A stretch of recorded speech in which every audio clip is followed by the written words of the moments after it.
അപ്പോസ്തലനായിരുന്ന യോഹന്നാൻ എഴുതിയ ഒന്നാം ലേഖന പഠനമാണ് തുടരുവാൻ ദൈവത്തിൻ്റെ ആത്മാവ് നമ്മെ സഹായിച്ചുകൊണ്ടിരിക്കുന്നത്. കഴിഞ്ഞ ആഴ്ചയിൽ 5-ാം അധ്യായത്തിൻ്റെ 16-17 വാക്യങ്ങളെ ഉദ്ധരിച്ച് പാപത്തെ ചെറുതായി കാണരുത് എന്ന തലക്കെട്ടിൽ ചില ആത്മീകമായിരിക്കുന്ന യാഥാർത്ഥ്യങ്ങളെ നമുക്ക് ഒരുമിച്ച് ധ്യാനിക്കുവാനായിട്ട് ദൈവം നമ്മെ സഹായിച്ചു. ഇന്ന് അതിൻ്റെ തുടർമാനമായി 5-ാം അധ്യായത്തിൻ്റെ 18-19 വാക്യങ്ങളിൽ നിന്നും ദൈവത്തിൽ നിന്നും ജനിച്ചവർ തന്നെത്താൻ സൂക്ഷിക്കുന്നു എന്ന ആ തലക്കെട്ടിൽ നമുക്ക് ഒരുമിച്ച് ചില കാര്യങ്ങൾ ചിന്തിക്കുവാൻ ദൈവത്തിൻ്റെ ആത്മാവ് നമ്മെ ധാരാളമായി സഹായിക്കട്ടെ. 18-19 വാക്യങ്ങൾ ഞാൻ തന്നെ ആദ്യമായി ഒന്ന് വായിക്കാം. 1 യോഹന്നാന്റെ ലേഖനം 5-ാം അധ്യായം 18-19 വാക്യങ്ങൾ. ദൈവത്തിൽ നിന്ന് ജനിച്ചിരിക്കുന്നവൻ ആരും പാപം ചെയ്യുന്നില്ല എന്നും നാം അറിയുന്നു. ദൈവത്തിൽ നിന്ന് ജനിച്ചവൻ തന്നെത്താൻ സൂക്ഷിക്കുന്നു, ദുഷ്ടൻ അവനെ തൊടുന്നതുമില്ല. നാം ദൈവത്തിൽ നിന്നുള്ളവർ എന്ന് നാം അറിയുന്നു. സർവലോകവും ദുഷ്ടന്റെ അധീനതയിൽ കിടക്കുന്നു. കർത്താവിന് മഹത്വം ഉണ്ടാകട്ടെ. വളരെ ഗൗരവത്തോടുകൂടെ ചിന്തിക്കേണ്ടതായ 1-2 വാക്യങ്ങളാണ് നമുക്ക് ഒരുമിച്ച് ഇന്ന് രാത്രികാലം ധ്യാനിക്കുവാനായിട്ട് ഉള്ളത്. ഈ 2 വാക്യങ്ങളിൽ നിന്ന് ദൈവം എൻ്റെ ഹൃദയത്തിൽ പ്രകാശിപ്പിച്ച് തന്നതായ ചില കാര്യങ്ങൾ നമുക്ക് ഒരുമിച്ച് ധ്യാനിക്കുവാനായിട്ട് ദൈവം നമ്മെ സഹായിക്കട്ടെ. ദൈവത്തിൽ നിന്നും ജനിച്ചവർ തന്നെത്താൻ സൂക്ഷിക്കുന്ന ഒരനുഭവം ഉണ്ടാകണം, അല്ലെങ്കിൽ തന്നെത്താൻ അവരെ പ്രൊട്ടക്റ്റ് ചെയ്യുന്ന, സംരക്ഷിക്കുന്നവരായിട്ട് മാറണം. ദൈവത്തിൽ നിന്ന് ജനിച്ചു എന്നുള്ള കാരണം കൊണ്ട് ഇനി എല്ലാം സ്വാതന്ത്ര്യമാണ്. ഒരു കാരണവശാലും ഞാനിനി ഒരു പാപത്തിൽ വീഴുകയില്ല, ദുഷ്ടന് എന്നെ തൊടുവാനായിട്ട് കഴിയുകയില്ല എന്ന് ആരും കരുതേണ്ട കാര്യം ഇല്ല. അതുകൊണ്ടാണ് കഴിഞ്ഞ ആഴ്ചയിലും ദൈവത്തിന്റെ ആത്മാവ് ആ വാക്യങ്ങളിലൂടെ നമ്മോട് സംസാരിച്ചത്, പാപത്തെ ഒരു കാരണവശാലും ചെറുതായിട്ട് കാണരുത്.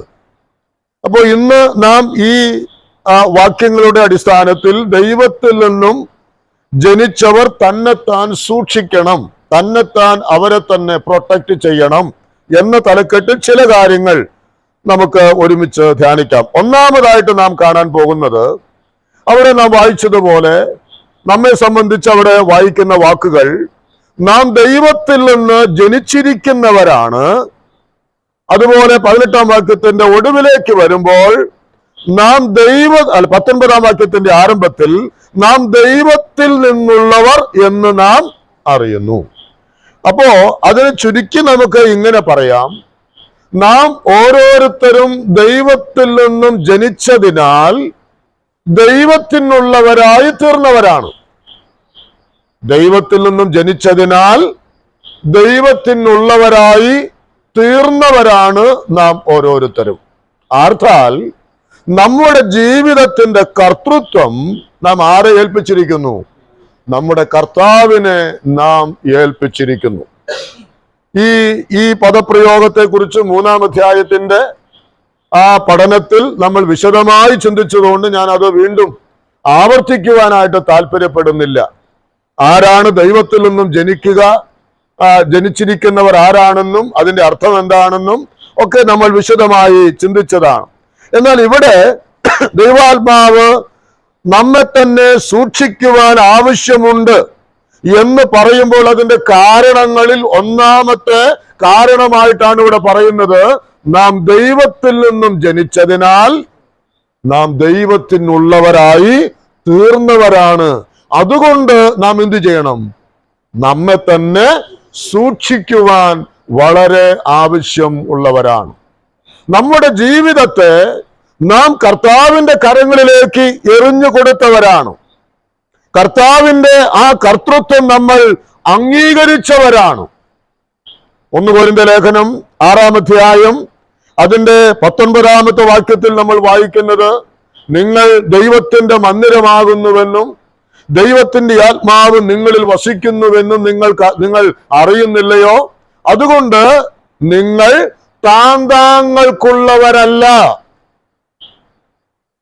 നാം ആരുടേതല്ല, നമ്മുടേതല്ല. അതാണ് നാം ആദ്യം മനസ്സിലാക്കേണ്ടത്. നമ്മെ തന്നെ സൂക്ഷിക്കുവാൻ ആവശ്യമുണ്ട് എന്ന് പറയുമ്പോ നാം വ്യക്തമായിട്ട് കരുതുക, നാം നമുക്കുള്ളവരല്ല, നാം ദൈവത്തിന്റെ വകയാണ്, നാം ദൈവത്തിൻ്റെതാണ്. അവന്റെ നിയന്ത്രണത്തിൽ മാത്രം ജീവിക്കുവാൻ കടപ്പെട്ടവരാണ്. അതിനപ്പുറത്തേക്ക് നീങ്ങുവാനുള്ള യാതൊരു വ്യവസ്ഥയും നമ്മുടെ മുൻപിൽ ഇല്ല എന്നുള്ളത് നാം മനസ്സിലാക്കണം. യോഹന്നാന്റെ സുവിശേഷം 17-ാം അധ്യായത്തിൽ നമ്മുടെ കർത്താവിന്റെ മഹാപുരോഹിത പ്രാർത്ഥനയിൽ കർത്താവ് തന്റെ ശിഷ്യന്മാരെ, പിതാവായ ദൈവത്തോട് ശിഷ്യന്മാരെ കുറിച്ച് സംബോധന ചെയ്യുന്ന വാക്കുകൾ പല വാക്കുകളിലായിട്ട് നമുക്ക് കാണുവാനായിട്ട് കഴിയും. അവിടെ വായിക്കുന്നത്, അവർ നിനക്കുള്ളവരായിരുന്നു. ആര്? തന്റെ ശിഷ്യന്മാർ. അവർ നിനക്കുള്ളവരായിരുന്നു, എന്നാൽ നീ അവരെ എനിക്ക് തന്നു. അവർ നിനക്കുള്ളവരായിരുന്നു, നീ അവരെ എനിക്ക് തന്നിരിക്കുന്നു. എന്നിട്ട് താഴേക്ക് വായിക്കുന്നുണ്ട്, അവരെ നീ എനിക്ക് തന്ന നിന്റെ നാമത്തിൽ ഞാൻ സൂക്ഷിച്ചു കൊണ്ടിരുന്നു. അപ്പൊ നമ്മുടേതായിരിക്കുന്ന ആ വിലയുടെ ശ്രേഷ്ഠത എത്ര ഉന്നതമാണ് എന്ന് നമുക്കറിയുവാൻ കഴിയും. നാം ദൈവത്തിനുള്ളവർ, പിതാവായ ദൈവത്തിനുള്ളവരായിരുന്നു. നാം വായിക്കുന്നത് പോലെ എഫേസ്യ ലേഖനം 1-ാം അധ്യായം 4-ാം വാക്യത്തിൽ വായിക്കുന്നത് പോലെ, ലോക സ്ഥാപനത്തിന് മുൻപ് തന്നെ പിതാവായിരിക്കുന്ന ദൈവം യേശുക്രിസ്തുവിൽ കൂടെ നമ്മെ എന്ത് ചെയ്തിരുന്നു? കണ്ടിരുന്നു. അവൻ നമ്മെ മുന്നറിഞ്ഞിരുന്നു. എന്നിട്ട് എന്താ ചെയ്തത്? അവൻ നമ്മെ മുന്നറിഞ്ഞവരെ അവൻ വിളിച്ചു, വിളിച്ചവരെ അവൻ നീതീകരിച്ചു, നീതീകരിച്ചവരെ തേജസ്കരിച്ചും ഇരിക്കുന്നു. അപ്പോൾ പിതാവിനുള്ളവരായിരുന്ന നമ്മെ പിതാവ് ആരെ ഏൽപ്പിച്ചു? പുത്രനെ ഏൽപ്പിച്ചു. ആ പുത്രൻ നമ്മെ സൂക്ഷിച്ചു കൊണ്ടിരുന്നു. അതാണ് 17-ാം അധ്യായത്തിൽ വായിക്കുന്നത്, ഞാൻ അവരെ സൂക്ഷിച്ചു കൊണ്ടിരുന്നു. ഇപ്പോൾ പിതാവേ, ഞാൻ നിന്റെ അടുക്കൽ വരുന്നു. ഇനി എന്ത് ചെയ്യണം? നീ അവരെ കാത്തുകൊള്ളണം. അപ്പോ ആ കർത്താവിന്റെ കരങ്ങളിൽ നിന്ന് പിന്നെ ആ ശുശ്രൂഷ ആരെയാണ് ഏൽപ്പിച്ചതെന്നറിയാമോ? പരിശുദ്ധാത്മാവാം ദൈവത്തെ. പിതാവാം ദൈവത്തിന്റെ കരങ്ങളിലാണ്. അപ്പോൾ തന്നെ നമ്മൾ വായിക്കുന്നത്, പരിശുദ്ധാത്മാവ് നിങ്ങളുടെ മേൽ വരുമ്പോൾ പിന്നെ അവൻ നിങ്ങളെ സകല സത്യത്തിലും വഴി നടത്തും. യൂദായുടെ ലേഖനം 24-ാം വാക്യത്തിൽ, വീഴാതെ വണ്ണം നമ്മെ സൂക്ഷിച്ച്. അപ്പൊ നമ്മെ സൂക്ഷിച്ച് നടത്തുന്നത് ഇപ്പോൾ ആരാണ്? ദൈവത്തിന്റെ പരിശുദ്ധാത്മാവാണ്. അപ്പോൾ പിതാവായ ദൈവത്തിന്റെ കരങ്ങളിൽ ആയിരുന്ന നമ്മെ പിതാവായിരിക്കുന്ന ദൈവം പുത്രന്റെ കരങ്ങളിൽ ഏൽപ്പിച്ചു. പുത്രൻ അത് ആർക്ക് കൈമാറിയിട്ടുണ്ട്?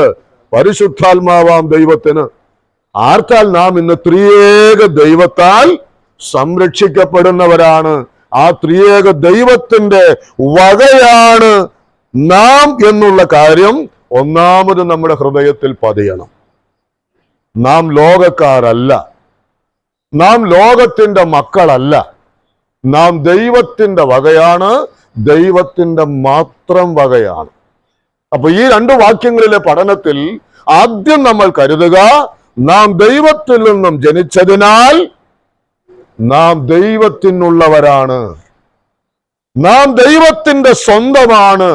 ആ വലിയ ബോധ്യം ഒന്നാമത് നമ്മുടെ ഹൃദയത്തിൽ ഉണ്ടാകട്ടെ. ഇനി രണ്ടാമത്തെ ചിന്ത എന്ന് പറയുന്നത്, ഈ വാക്യങ്ങളിലെ രണ്ടാമത്തെ ചിന്ത അതിന്റെ 19-ാമത്തെ വാക്യമാണ്. അവിടെ വായിക്കുന്നത് 2-ാം ഭാഗത്ത്, സർവലോകവും ദുഷ്ടന്റെ അധീനതയിൽ കിടക്കുന്നു. അപ്പോ ദൈവമക്കളെ സംബന്ധിച്ച് ദൈവത്തിന്റെ മക്കൾ ത്രിയേക ദൈവത്തിന്റെ സ്വന്തമായി ഈ ഭൂമിയിൽ ആയിരിക്കുമ്പോൾ തന്നെ നമ്മുടെ ചുറ്റുപാടുമുള്ളത് എന്താണ്? ലോകമാണ്. അവിടെ നമ്മൾ വായിക്കുന്നത് പിശാചിന്റെ അധികാരത്തെ ഡിപ്പെൻഡ് ചെയ്യുന്ന ഒരു ലോകത്തെയാണ് നമ്മൾ കാണുന്നത്. ആശ്രയിക്കുന്ന ഒരു ലോകത്തെ, ദുഷ്ടന്റെ അധീനതയിൽ കിടക്കുന്നു എന്ന് പറഞ്ഞാൽ ആ ദുഷ്ടനെ കൂടാതെ ഈ ലോകജാതിക്ക് അനങ്ങാൻ പറ്റില്ലെന്നർത്ഥം. ഈ ലോകജാതിക്ക് മുൻപോട്ട് പോകണമെങ്കിൽ ആര് വേണം? ഈ ദുഷ്ടനായിരിക്കുന്ന പിശാചു വേണം. അവന്റെ അധീനതയിൽ, അവന്റെ അധികാരത്തിന്റെ കീഴിൽ അവനെ ആശ്രയിച്ച് ജീവിക്കുന്ന വലിയൊരു ദുഷ്ട സമൂഹമാണ് നമ്മുടെ ചുറ്റിലും ഉള്ളത്. അതുകൊണ്ടാ ദൈവാത്മാവ് പറഞ്ഞത്, നിങ്ങൾ നിങ്ങളെ തന്നെ എന്ത് ചെയ്യണം? സൂക്ഷിക്കണം. വെളിപ്പാട് പുസ്തകം 2-ാം അധ്യായത്തിന്റെ 13-ാമത്തെ വാക്യത്തിൽ അവിടെ സഭയ്ക്ക് എഴുതുമ്പോ, അവിടെ പെർഗമോസിലെ സഭയുടെ ദൂതന് എഴുതുന്ന സമയത്ത് 13-ാം വാക്യത്തിൽ വായിക്കുന്നത്, നീ എവിടെ പാർക്കുന്നു എന്നും അത് സാത്താന്റെ സിംഹാസനമുള്ളയിടമെന്നും ഞാൻ അറിയുന്നു. നിങ്ങൾ എവിടെയാ പാർക്കുന്നത്? സാത്താന്റെ സിംഹാസനമുള്ളിടത്ത്. അവിടെയും അവരെ കുറിച്ച് പറയുന്നത് നീ എൻ്റെ വചനം കാത്തു എന്നാണ്. അപ്പോ നമ്മൾ ഓർക്കേണ്ട ഒരു കാര്യം, നമ്മൾ എന്തുകൊണ്ട് നമ്മെ തന്നെ സൂക്ഷിക്കണം? നമ്മുടെ ചുറ്റുപാടുമുള്ള ലോകം എന്ന് പറയുന്നത് ദുഷ്ടനാൽ അധീനതപ്പെട്ട് കിടക്കുന്ന ഒരു വലിയ കൂട്ടമാണ് എന്നുള്ളത് നമ്മൾ ഓർക്കണം. ഇത് ഏതു കാലത്തും അങ്ങനെ തന്നെ ഉണ്ടായിരുന്നു എന്നുള്ളത് നമുക്കറിയുവാൻ കഴിയുന്ന ഒരു കാര്യമാണ്. ഉൽപ്പത്തി പുസ്തകം 2-ാം അധ്യായം, ഉൽപ്പത്തി പുസ്തകം 6-ാം അധ്യായം അതിന്റെ 5-ാമത്തെ വാക്യത്തിൽ ദൈവം ലോകത്തെ നോഹയുടെ കാലത്ത് ന്യായം വിധിക്കുന്നതിന് കാരണമായി കണ്ടെത്തിയത് എന്താണ്? അവരുടെ ദുഷ്ടത വലിയതായിരിക്കുന്നുവെന്നാണ്. എന്താ അവരുടെ ദുഷ്ടത വലുതായിരിക്കുന്നു എന്ന് ദൈവം പറയാൻ കാരണം? അവിടെ തന്നെ നമ്മൾ വായിക്കുന്നുണ്ട്, അവർ തങ്ങൾക്ക് ബോധിച്ചതുപോലെ ജീവിച്ചു. ആരും അവരെ ചോദ്യം ചെയ്യുന്നത് അവർക്ക് ഇഷ്ടമല്ല. ആരും അവരെ നിയന്ത്രിക്കുന്നത് അവർക്ക് ഇഷ്ടമല്ല. ആരും അവരെ ശാസിക്കുന്നത് അവർക്ക് ഇഷ്ടമല്ല. അങ്ങനെ അവര് എന്തായിത്തീർന്നു? തങ്ങൾക്ക് ബോധിച്ചതുപോലെ ചോദിക്കാനും പറയാനും ആരുമില്ലാത്ത ഗതികെട്ടതായ അനുഭവത്തിലേക്ക് ആ ജനം താണു പോയപ്പോൾ, നാം വായിച്ചതുപോലെ ദുഷ്ടന്റെ അധീനതയിലേക്ക് ആ ജനം മാറ്റപ്പെട്ടപ്പോഴാണ് ദൈവം പറഞ്ഞത്, ഈ ജനത്തെ ഉണ്ടാക്കിയതിൽ ഞാൻ അനുതപിക്കുന്നു. ഞാൻ അവരെ എന്ത് ചെയ്യും? ഞാൻ അവരെ നശിപ്പിക്കും. കയീനെ കുറിച്ച് പറയുമ്പോ യൂദായുടെ ലേഖനത്തിൽ അതേക്കുറിച്ച് വായിക്കുന്നത് കയീൻ ദുഷ്ടനിൽ നിന്നുള്ളവനായി എന്നാണ്. അവൻ തനിക്ക് ബോധിച്ചതുപോലെ തന്റെ അനുജനായിരുന്ന ഹാബേലിനെ കൊന്നുകളയുവാൻ അവൻ പ്രാപ്തനായത് എന്തുകൊണ്ട്? അവനെ നിയന്ത്രിച്ചത് ആരായിരുന്നു? ദുഷ്ടനായിരുന്നു. അപ്പൊ ദുഷ്ടന്റെ അധീനതയിലാണ് ഈ ലോകം എന്ന് നാം മനസ്സിലാക്കണം. നമ്മൾ വിചാരിക്കുന്ന ലോകമൊന്നുമല്ല അത്. അന്ന് മാത്രമല്ല, ഇന്നെങ്ങനെയാ? ഇന്നൊരു പക്ഷേ അന്നുണ്ടായിരുന്ന നോഹയുടെ കാലത്തേക്കാൾ എത്രയോ മടങ്ങ് പാപം പെരുകിയിരിക്കുന്ന അതിന്റെ ചുറ്റുപാടിലാണ് നാം ജീവിക്കുന്നത്. ഒരു കാലത്ത് പാപമാണ് എന്ന് കരുതിയിരുന്ന അനേകം കാര്യങ്ങളെ ചെയ്യുവാൻ ഇന്ന് നിയമം അനുവദിക്കുന്ന കാലത്താണ് നമ്മൾ ജീവിക്കുന്നത്. ഇവിടെ ഇരിക്കുന്ന നമ്മുടെ മിക്കവാറും പേരുടെ ബാല്യപ്രായത്തിൽ കേട്ടാൽ അറയ്ക്കുന്ന തരത്തിലുള്ളതായ പാപങ്ങൾ, അല്ലെങ്കിൽ നാം വളരെ വെറുത്തിരുന്നതായ പാപങ്ങൾ, സമൂഹം ഒരു കാലത്തും അംഗീകരിക്കാതിരുന്ന എത്രയോ പാപങ്ങൾ ഇന്നെന്ത് ചെയ്യപ്പെട്ടിരിക്കുന്നു? അത് നിയമമാക്കിയിരിക്കുന്നു. അത് ലോകക്കാരുടെ ഇടയിൽ സംഭവിക്കുമ്പോൾ അത്ഭുതപ്പെടേണ്ട കാര്യമില്ല. പക്ഷേ അത് ദൈവമക്കളുടെ ഇടയിലേക്കും എന്ത് വന്നിരിക്കുന്നു? ഇത് വന്നിരിക്കുകയാണ്. ഇന്ന് ഞാൻ ചോദിക്കട്ടെ, നമ്മുടെ സഭയിലുള്ള വ്യക്തികളോട് അവരുടെ കുറ്റത്തെക്കുറിച്ചോ അവർ ചെയ്യുന്ന രീതികൾ തെറ്റാണ് എന്നതിനെ കുറിച്ചോ മുഖത്ത് നോക്കി പറയാൻ, അത് കേൾക്കാൻ പലർക്കും ഇന്ന് ഇഷ്ടമില്ല. എന്നെ ശാസിക്കുന്നത് എനിക്ക് ഇഷ്ടമല്ല, എന്നെ കുറ്റം പറയുന്നത് എനിക്ക് ഇഷ്ടമല്ല, എന്നെ നിങ്ങൾ അങ്ങ് വിട്ടേരെ, എന്റെ ഇഷ്ടത്തിന് ഞാൻ ജീവിച്ചോളാം. അത് പക്ഷെ എവിടെ നടക്കില്ല? ദൈവത്തിന്റെ സഭയിൽ അത് ദൈവം അനുവദിക്കില്ല. എത്രയോ മ്ലേച്ഛകരമായ കാര്യം. ഇന്ന് ഒറ്റ ഒരു കാര്യം മാത്രമേ, ഇതൊന്നും പറയാതിരിക്കാനും നിവർത്തിയില്ലല്ലോ. വിവാഹബന്ധം വേർപെടുത്തുക എന്ന് പറയുന്ന ആ കാര്യം ചിന്തിക്കാൻ പോലും പറ്റാതിരുന്ന ഒരു കാലം ഉണ്ടായിരുന്നു. എന്നാൽ അത് പിന്നത്തേതിൽ വചനം പറയുന്ന നിലയിൽ കാരണമുണ്ടെങ്കിൽ ഒക്കെ വേർപിരിയാം എന്നൊക്കെ പറഞ്ഞ് അത് പതുക്കെ കുറച്ചുകൂടെ ലഘൂകരിച്ചു. പിന്നെ എന്തായി തീർന്നു? ഇന്ന് അങ്ങനെ വിവാഹമോചനം നേടുക മാത്രമല്ല, അവർ വേറെ വിവാഹം കഴിക്കുന്ന രീതിയിലേക്ക് അധപ്പതിക്കപ്പെട്ടു. സ്ത്രീയെ ഉപേക്ഷിച്ച് മറ്റൊരു സ്ത്രീയെ വിവാഹം കഴിക്കുന്നവൻ വ്യഭിചാരം ചെയ്യുന്നു എന്നുള്ള കർത്താവിന്റെ വചനത്തെ നഗ്നമായി ലംഘിച്ചുകൊണ്ട് ആ നിലയിൽ വിവാഹം നടത്തി. അവർ ചെയ്യുന്ന കാര്യം എന്താണ്? വ്യഭിചാരമാണ്. എന്നാൽ ഇന്ന് ഈ കാര്യം പരസ്യമായ വേദികളിൽ, ദൈവത്തിന്റെ സഭകളിൽ എന്ത് ചെയ്യുന്നില്ല? ഇതൊന്നും പറയുന്ന പോലുമില്ല. എന്താ കാരണം? നാളെ എൻ്റെ മക്കൾക്ക് എങ്ങാനും ഇത് വന്നാലോ? അത് പേടിച്ചിട്ട് ദൈവത്തിന്റെ വചനത്തിന്റെ നഗ്നമായിരിക്കുന്ന ലംഘനം ദൈവത്തിന്റെ സഭകളിൽ എന്ന് പറയുന്ന ഇടത്ത് നടക്കുമ്പോ ആരും മിണ്ടുന്നില്ല. അതിനെ ശാസിക്കുന്നത് ആർക്കും ഇഷ്ടമല്ല.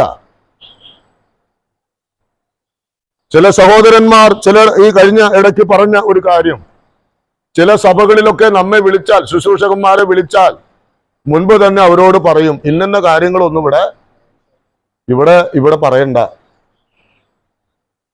ഇന്ന കാര്യങ്ങൾ, ഇന്ന വിഷയത്തെ കുറിച്ചൊന്നും ഇവിടെ പറയണ്ട. കാരണം എന്താ?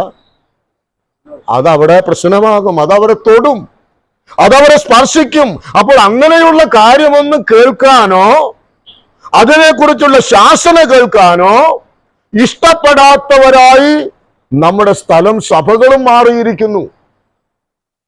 അപ്പൊ എന്തുമാത്രമാണ് ഈ ലോകം ദൈവത്തിന്റെ മക്കളായ നമ്മെയും സ്വാധീനിച്ചിരിക്കുന്നു എന്നുള്ളത് നാം ഭയത്തോടുകൂടെ ഓർക്കേണ്ടതായിരിക്കുന്ന ഒരു കാര്യമാണ്. നമ്മുടെ ചുറ്റുപാടുകളിലേക്ക് നോക്കിയാൽ ഈ ദിവസങ്ങളിൽ തന്നെ എന്തെല്ലാം സംഭവങ്ങൾ അല്ലേ, നമ്മെ ഞെട്ടിപ്പിക്കുന്ന തരത്തിലുള്ളതായ കാര്യങ്ങളല്ലേ നടക്കുന്നത്. ഇതിന്റെ പിന്നിൽ ആരാ വ്യാപരിക്കുന്നത്? ഈ ദുഷ്ടനാണ്, ദുഷ്ടനായിരിക്കുന്ന പിശാചാണ്. എല്ലാവരും അറിഞ്ഞ കാര്യമാണല്ലോ. സ്വന്തം പെറ്റു വീണ കുഞ്ഞിനെ ഉടനെ തന്നെ അതിന്റെ കഴുത്തിന് ഞെക്കിപ്പിടിച്ച് കൊന്നു കളഞ്ഞിട്ട് മാങ്ങാപ്പഴം ചെത്തി അതിന്റെ തൊണ്ടൊരു കവറിലാക്കി പുറത്തേക്ക് എറിയുന്നത് പോലെ അതേ ലാഘവത്തോടെ കുഞ്ഞിനെ കുപ്പത്തൊട്ടിയിലേക്ക് വലിച്ചെറിഞ്ഞു എന്ന് പറഞ്ഞാൽ മനസാക്ഷിയുള്ള ഒരു സ്ത്രീക്ക് ചെയ്യാൻ പറ്റുന്ന കാര്യമല്ലത്. പിന്നെ ആരാ ചെയ്തത്? ഈ ദുഷ്ടന്റെ അധീനതയാണ്. അത്രമാത്രം ഇതിന് സമാനമായിരിക്കുന്ന എത്രയോ കാര്യങ്ങൾ നടക്കുമ്പോൾ ഈ ലോകത്തെ, ഇത്ര അധപ്പതിക്കപ്പെട്ട ലോകത്തെ, ഒരുപക്ഷെ അവരിൽ നമ്മുടെ കൂട്ടുകാരുണ്ടായേക്കാം, അവരിൽ നമ്മുടെ കൂടപ്പറപ്പുകൾ കണ്ടേക്കാം, അവരിൽ നമ്മുടെ അയൽവക്കക്കാർ കണ്ടേക്കാം, അവരിൽ നമ്മുടെ ബന്ധുക്കൾ കണ്ടേക്കാം. അവരാൽ നാം സ്വാധീനിക്കപ്പെടുവാൻ പാടില്ല.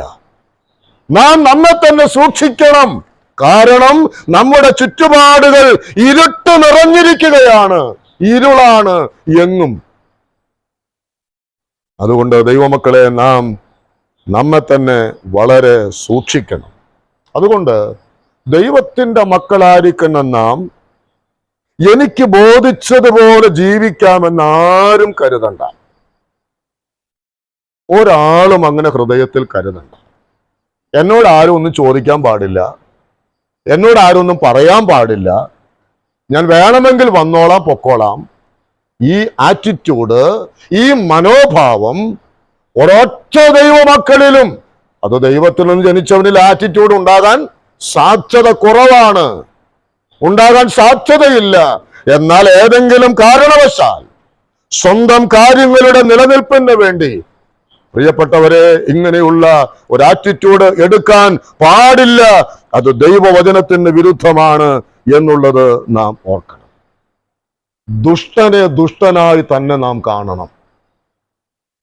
മനസ്സിലായവർക്കും ദുഷ്ടനെ നമ്മൾ ദുഷ്ടനായിട്ട് തന്നെ കാണണം. അത് കർത്താവ് അങ്ങനെ കണ്ടില്ലേ? ഇല്ലേ? പിന്നെ എന്തേ നമുക്ക് കഴിയാത്തത്?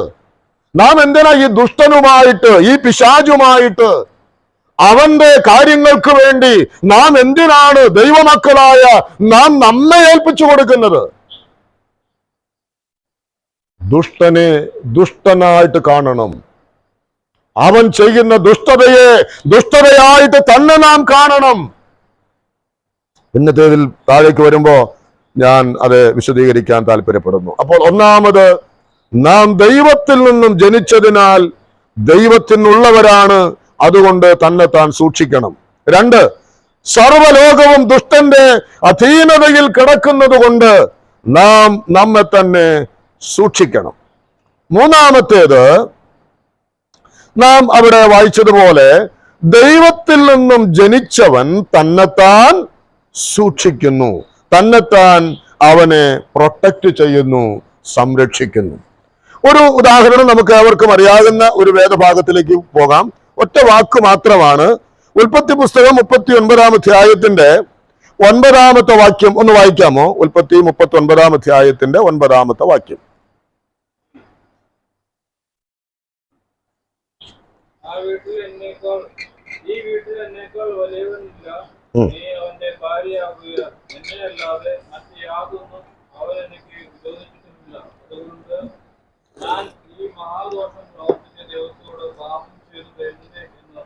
മതി. അവിടെ നാം വായിക്കുന്നത് ഒരൊറ്റ വാക്ക് മാത്രമാണ് ഞാൻ ഉദ്ദേശിക്കുന്നത്. നമുക്ക് ആ സംഭവമൊക്കെ അറിയാം, യോസെഫിന്റെ ആ ജീവിതത്തെ കുറിച്ച്.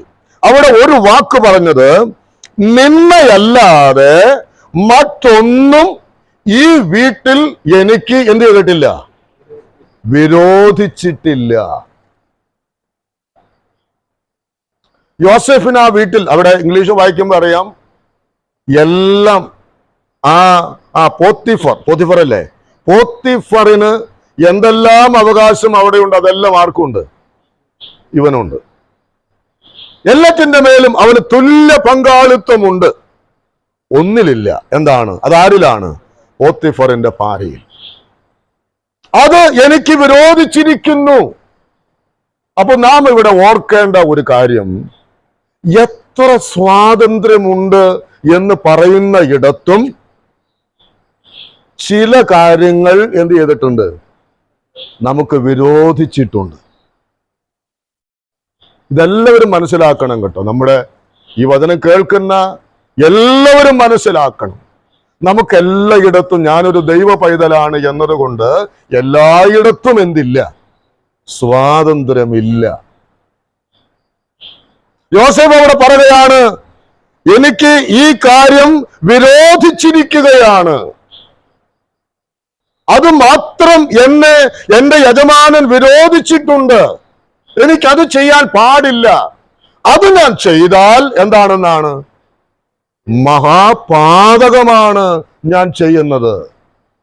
അപ്പോൾ ഓർക്കണം, ദൈവം അരുത് എന്ന് പറഞ്ഞതായ ആ കാര്യത്തെ എനിക്ക് സ്വാതന്ത്ര്യമുണ്ടെന്ന് പറഞ്ഞ് ഞാൻ ചെയ്യുമ്പോൾ അതെന്തായിട്ട് മാറുകയാണ്?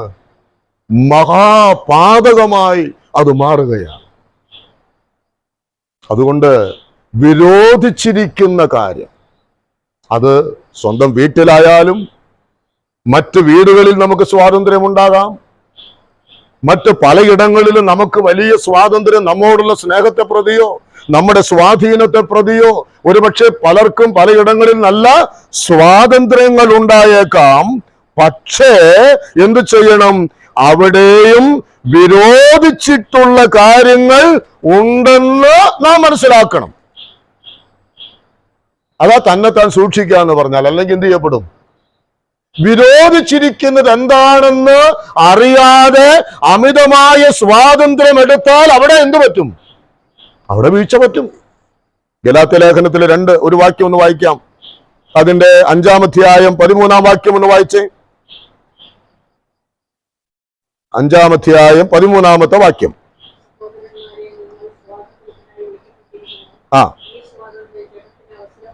ഈ സ്വാതന്ത്ര്യം ജഡത്തിന് അവസരമാക്കുക മാത്രം ചെയ്യാതെ, അതെ, സ്നേഹത്താൽ അന്യോന്യം സേവിപ്പിൻ. അവിടെ ഒരു വാക്കാണ് ഞാൻ ഉദ്ദേശിക്കുന്നത്. എന്ത് ചെയ്യരുത്? സ്വാതന്ത്ര്യത്തെ ജഡത്തിന് അവസരമാക്കരുത്. ജഡത്തിന്റെ ഇഷ്ടം ചെയ്യുന്നതിനു വേണ്ടി, എന്റെ ഇഷ്ടത്തിന്റെ സാധ്യതയ്ക്ക് വേണ്ടി എന്ത് ചെയ്യാൻ പാടില്ല? സ്വാതന്ത്ര്യത്തെ ദുരുപയോഗം ചെയ്യരുത്.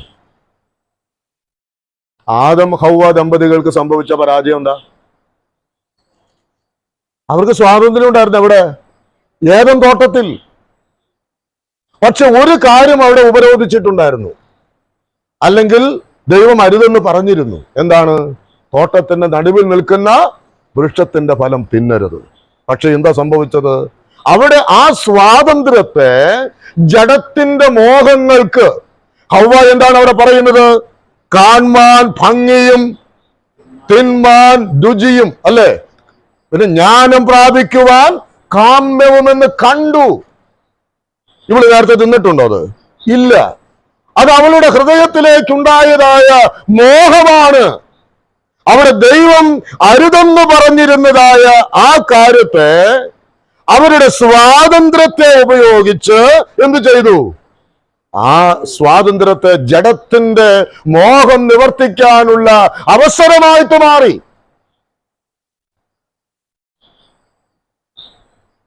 നമ്മൾ വീട്ടിലായിരിക്കുമ്പോൾ നമ്മുടെ എല്ലാ പ്രിയപ്പെട്ടവരും ഉണ്ട്, സഭയിലേക്ക് വരുമ്പോ എല്ലാവരും ഉണ്ട്. പക്ഷേ നമ്മൾ മിക്കവാറും പേര് ഭൂരിപക്ഷ സമയങ്ങളും നമ്മൾ ഒറ്റയ്ക്കാ, അല്ലേ? നമ്മൾ ഒറ്റയ്ക്കാ. ഒരുപക്ഷെ ആരും നമ്മെ കാണുന്നില്ല, അറിയുന്നില്ല എന്നുള്ള തോന്നലൊക്കെ നമുക്കുണ്ടാകാം. ഇത് ഞാൻ ഇങ്ങനെ പ്രവർത്തിച്ചാൽ, ഇങ്ങനെ കണ്ടാൽ, ഇത് ഞാൻ കേട്ടാൽ, ഈ കാര്യം ചെയ്താൽ ആരും അറിയില്ല. സ്വാതന്ത്ര്യത്തെ എന്ത് ചെയ്യാൻ പാടില്ല? ജഡത്തിന് പാപം ചെയ്യാനുള്ള അവസരമായിട്ട് മാറ്റരുത്.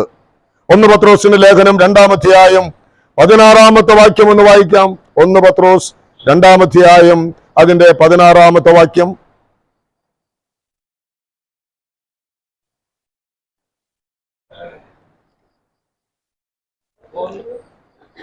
വായിച്ചോളൂ.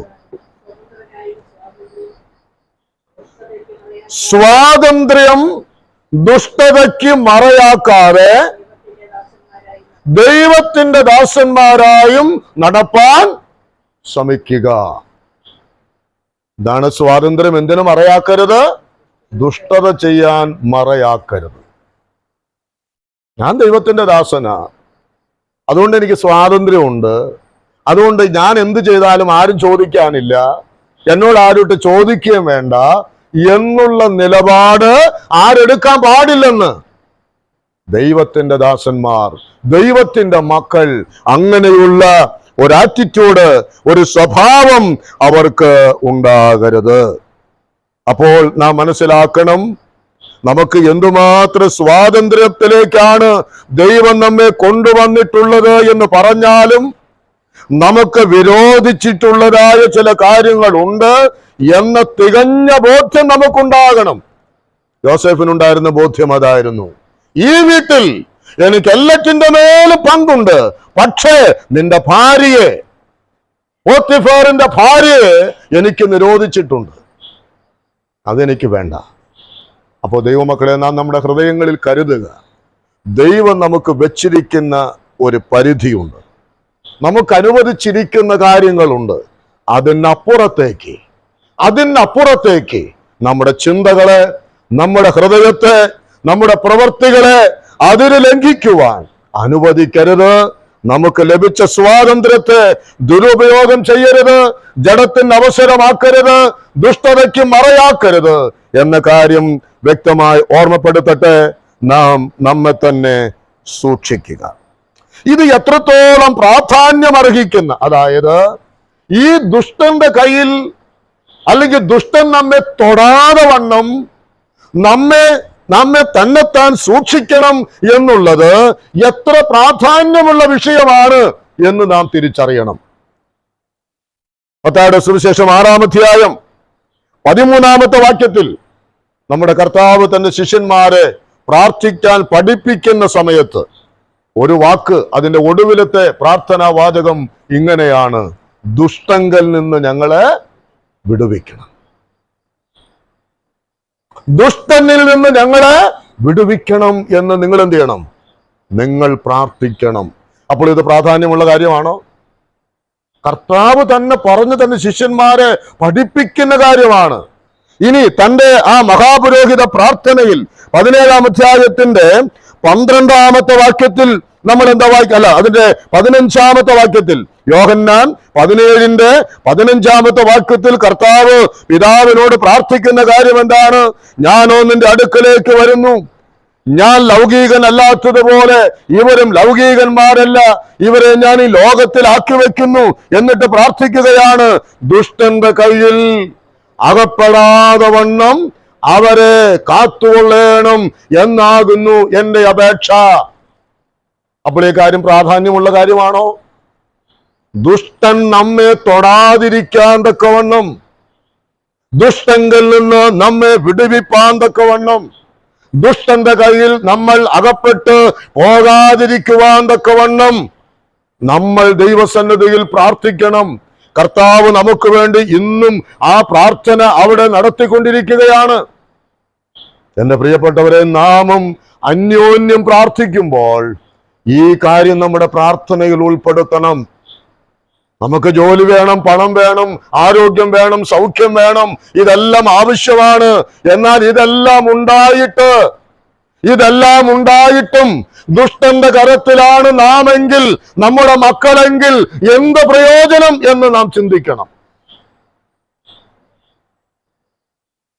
അതുകൊണ്ട് നമ്മുടെ കൂട്ടു സഹോദരങ്ങൾക്ക് വേണ്ടി, നമ്മുടെ തലമുറകൾക്ക് വേണ്ടി നാം പ്രാർത്ഥിക്കുമ്പോൾ വളരെ ആവശ്യഭാരത്തോടുകൂടെ, അവർക്കൊരു ജോലി വേണം, അവർക്ക് പഠനം നടക്കണം, അവർക്ക് വീട് വേണം, അവർക്ക് വാഹനം വേണം, അതിനേക്കാൾ ഭാരത്തോടുകൂടെ ദൈവമക്കളായ നമ്മൾ അവർക്ക് വേണ്ടി പ്രാർത്ഥിക്കേണ്ടത് എന്തിനു വേണ്ടിയാ?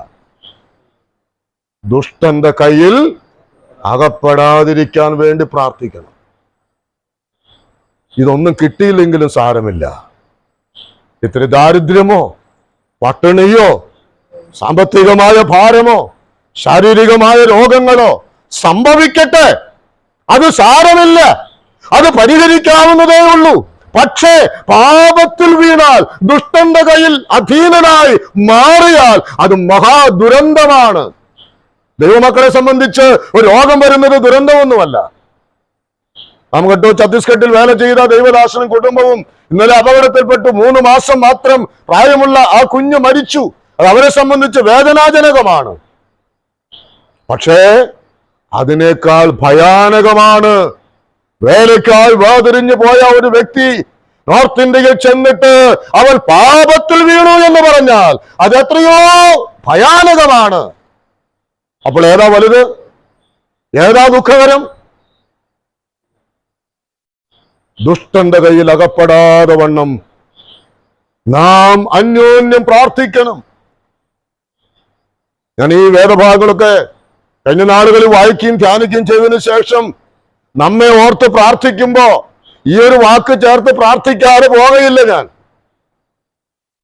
കാരണം അത് വളരെ പ്രധാനപ്പെട്ട ഒരു കാര്യമാണെന്ന് എന്റെ ഹൃദയത്തിൽ വലിയ ബോധ്യമുണ്ട്. അതുകൊണ്ട് നാമും അന്യോന്യം പ്രാർത്ഥിക്കണം. ദുഷ്ടന്റെ കയ്യിൽ അകപ്പെട്ടു പോകരുത് എന്നുള്ളതായിരിക്കുന്ന ആ പ്രാർത്ഥന. നാം ഈ യോഹന്നാന്റെ സുവിശേഷം 17-ാം അധ്യായത്തിന്റെ 12-ാമത്തെ വാക്യത്തിലേക്ക് വരുമ്പോൾ അവിടെ ആ യൂദയെ കുറിച്ച് കർത്താവ് പറയുന്ന ഒരു കാര്യമുണ്ട്. ഞാൻ അവരെ കാത്തുകൊണ്ടിരുന്നു, ഞാൻ അവരെ സൂക്ഷിച്ചു, പക്ഷെ ആ ശാപയോഗ്യൻ ഒഴികെ ആരും എനിക്ക് നഷ്ടമായില്ല. കർത്താവ് പ്രാർത്ഥിച്ചുകൊണ്ടിരുന്നു, അവനവരെ സൂക്ഷിച്ചുകൊണ്ടിരുന്നു. പത്രോസിനോട് പറയുന്നുണ്ട്, പത്രോസേ, കോതമ്പ് പാറ്റും പോലെ നിന്നെ പാറ്റേണ്ടതിന് എത്ര വട്ടം സാത്താൻ എന്നോട് ചോദിച്ചതാ, പക്ഷേ നിനക്ക് വേണ്ടി ഞാൻ പ്രാർത്ഥിച്ചു കൊണ്ടിരുന്നു. അതേ പ്രാർത്ഥന ആർക്കും വേണ്ടി പ്രാർത്ഥിച്ചിട്ടുണ്ട്, യൂദയ്ക്കും വേണ്ടി പ്രാർത്ഥിച്ചിട്ടുണ്ട്. പക്ഷെ യൂദ എന്ത് ചെയ്തു? ഈ പരിമിതിയെയും നേരത്തെ പറഞ്ഞതുപോലെ ഉപരോധിച്ചതിനെ എന്ത് ചെയ്തു? മറികടന്നു. അവന് വേണ്ടത് എന്തായിരുന്നു? അല്പം പണം. അതിനു വേണ്ടി താൻ സ്നേഹിച്ച ഗുരുനാഥനെ അവൻ ഒറ്റിക്കൊടുത്തു. അവനെ കുറിച്ചാണ് കർത്താവ് പറഞ്ഞത്, ആ ശാപയോഗ്യൻ. അപ്പൊ ദുഷ്ടന്റെ അധീനതയിലേക്ക്, ദുഷ്ടന്റെ കൈകളിലേക്ക് നാം അകപ്പെടുന്നു എങ്കിൽ അത് ശാപയോഗ്യമാണ്, അല്ലേ? ശാപയോഗ്യമാണ്. അതുകൊണ്ട് എത്ര ഭയം നമുക്ക് ഈ കാര്യത്തിൽ വേണം, എത്ര പ്രാധാന്യത ഈ വിഷയത്തിൽ നമുക്ക് വേണം. നാം നമ്മെ തന്നെ സൂക്ഷിക്കുവാൻ ആവശ്യമുണ്ട്. ഇനി ഈ അവിടെ നമ്മൾ വായിച്ചതുപോലെ 18-ാം വാക്യത്തിലേക്ക് വരുന്നു. തന്നെത്താൻ സൂക്ഷിക്കുന്നവരെ എന്ത് ചെയ്യുന്നില്ല? ദുഷ്ടൻ അവരെ തൊടുന്നില്ല. അപ്പൊ ഈ ദുഷ്ടന്റെ ആഗ്രഹം എന്താ? നമ്മെ തൊടണമെന്നാണ്. ഇത് നമ്മളാരും മറക്കേണ്ടത്. നമ്മൾ വിചാരിക്കണം പിശാചൊക്കെ നമ്മെ വിട്ട് ഒരുപാട് ദൂരത്താണ്. അല്ല, ലോകം അവന്റെ അധീനതയില, അവന്റെ കാൽ കീഴില. പക്ഷെ നമ്മൾ ദൈവത്തിന്റെ മക്കളായതുകൊണ്ട്, നാം അവന്റെ ശത്രു ആയതുകൊണ്ട് ഇവന്റെ താല്പര്യം എന്താ? എപ്പോഴും നമ്മെ തൊടണമെന്ന് തന്നെയാണ്. എവിടെ, എപ്പോൾ, എങ്ങനെ നമ്മെ തൊടണം, നമ്മെ വീഴിക്കണം, അതാണ് അവന്റെ ടാർഗറ്റ്. നമ്മളിതൊന്നും അങ്ങനെ കാഷ്വലായിട്ടൊന്നും വിട്ട് കളയണ്ട. അവന്റെ ടാർഗറ്റ് നമ്മളാണ്. അവൻ നമ്മെ വീഴിക്കാനാ ശ്രമിക്കുന്നത്, നമ്മെ തകർക്കാനാണ് അവന്റെ ശ്രമം. അതുകൊണ്ട് നാം അത് മനസ്സിലാക്കണം. അതുകൊണ്ട് എഫേസ്യ ലേഖനം 6-ാം അധ്യായത്തിന്റെ 11-ാമത്തെ വാക്യത്തിൽ നമ്മൾ വായിക്കുന്നുണ്ട്, പിശാചിന്റെ തന്ത്രങ്ങളോട് എതിർത്ത് നിൽക്കണം, അവന്റെ ഉപായങ്ങളോട് എതിർത്ത് നിൽക്കണം.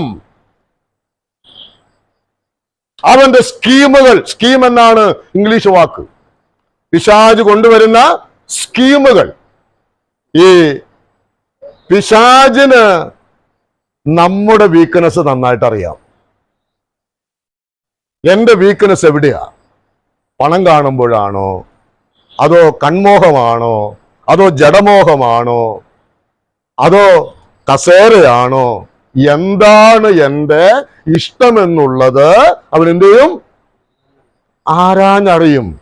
നമ്മുടെ വാക്കും, നമ്മുടെ നോട്ടവും, നമ്മുടെ ചിന്തയും, നമ്മുടെ ഓട്ടവും ചാട്ടവും ഒക്കെ കാണുമ്പോൾ അവൻ അറിയാം, ഇതാണ് ഇവന്റെ വീക്ക്നെസ്.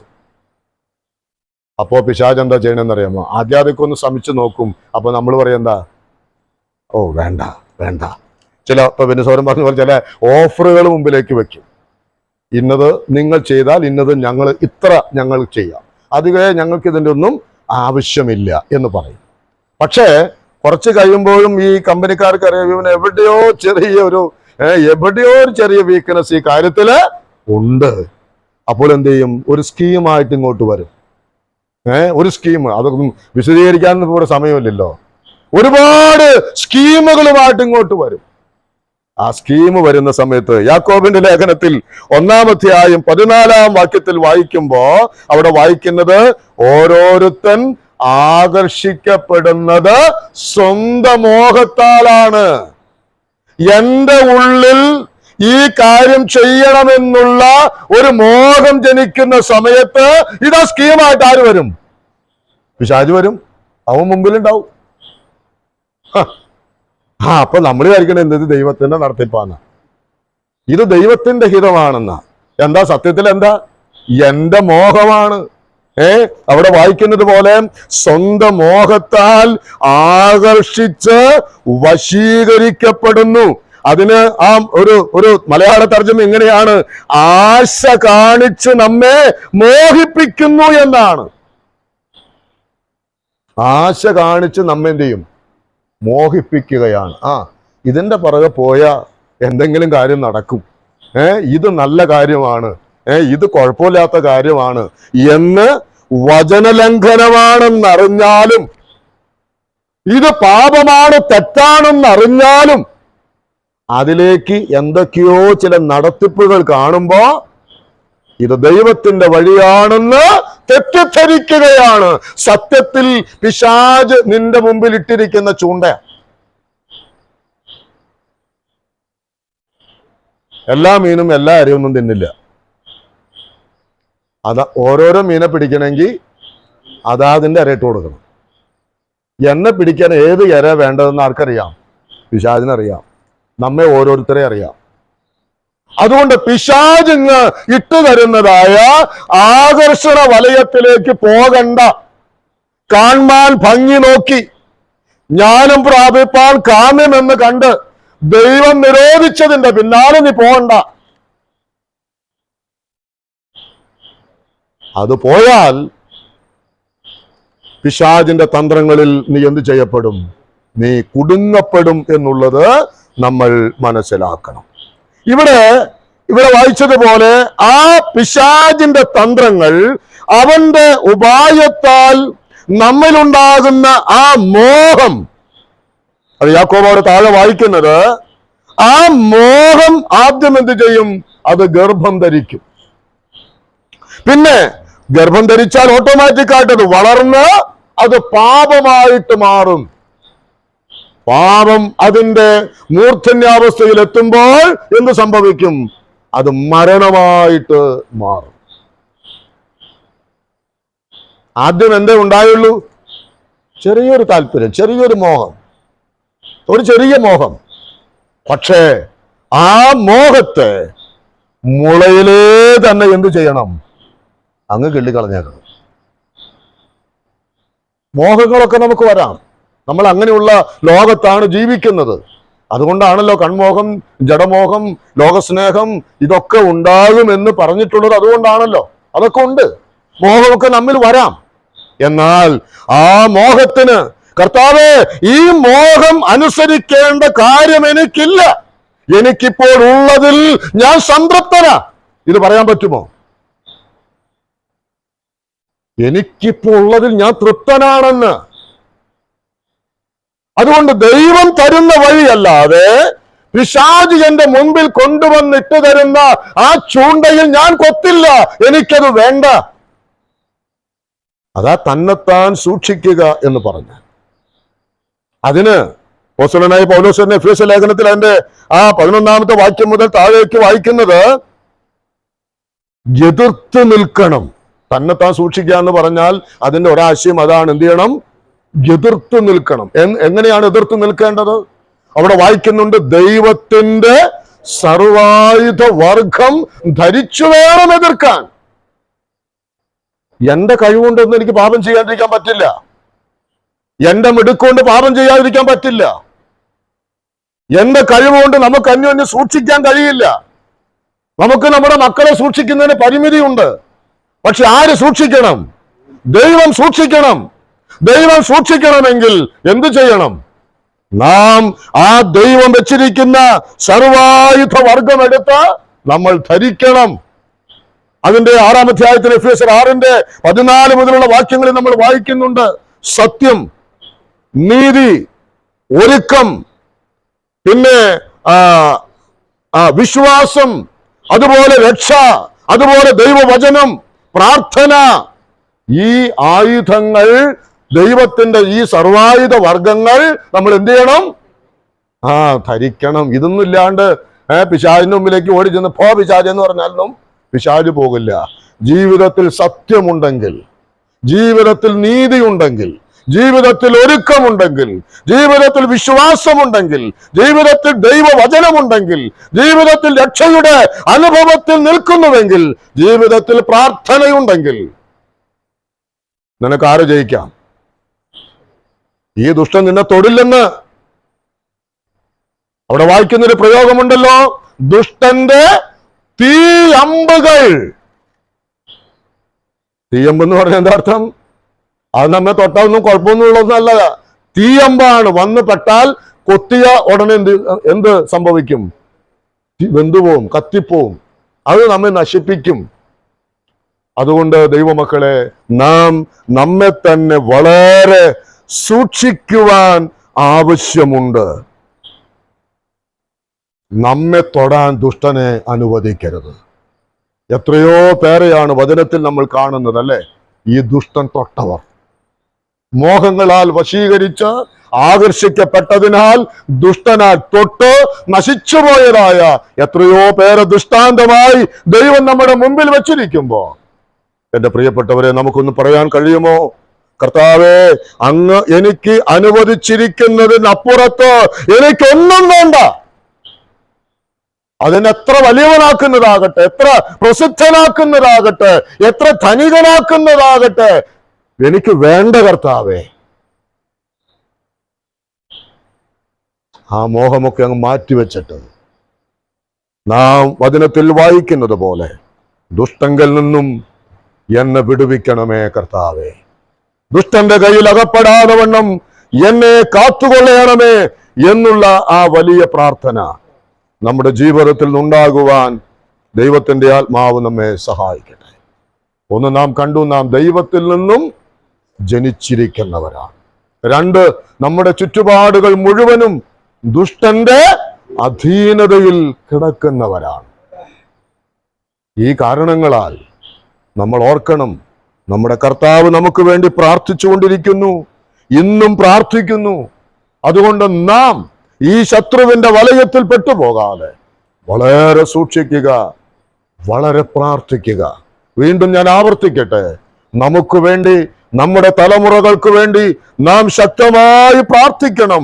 എല്ലാ ദിവസവും നമ്മുടെ മക്കൾക്ക് വേണ്ടി നമ്മൾ പ്രാർത്ഥിക്കണം. ഒരു കാരണവശാലും ദുഷ്ടൻ അവരെ കൈവശപ്പെടുത്തുവാൻ പാടില്ല. നമ്മൾ അങ്ങനെ പ്രാർത്ഥിക്കുന്നില്ലെങ്കിൽ ദുഷ്ടൻ അവരെ തൊടും. അത് വലിയ വിപത്തും മഹാദുരന്തവുമായിട്ട് മാറും. അങ്ങനെ സംഭവിക്കാതിരിക്കുവാൻ നമുക്ക് ദൈവമുഖത്തേക്ക് നോക്കാം. ഇന്നത്തെ ഈ വചന ധ്യാനവും നമുക്ക് അനുഗ്രഹത്തിന് കാരണമായിട്ട് തീരട്ടെ. കർത്താവിന്റെ നാമം വാഴ്ത്തപ്പെടുമാറാകട്ടെ.